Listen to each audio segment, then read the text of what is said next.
mag-abroad ka? Alam mo, kapag mag-abroad ka, dapat buo at malakas ang loob mo.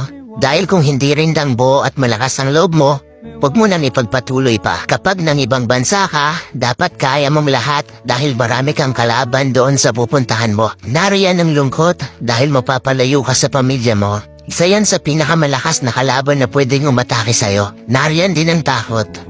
Takot at pagkabalisa kung maayos ba ang lugar na mapupuntahan mo. Maaari ka ring panghinaan ng loob dahil tanging sarili mo lang ang tutulong sa'yo sa oras ng pangangailangan mo. Pwede ka ding ma-depress dahil sa sobrang daming problema na darating sa'yo at lalo na hindi mo pa kasama ang pamilya mo sa tabi mo. Pagkawala ng pag-asa na makakamit mo pa ba ang pangarap mo dahil kulang pa ang panggastos mo kaysa sa sinasahod mo.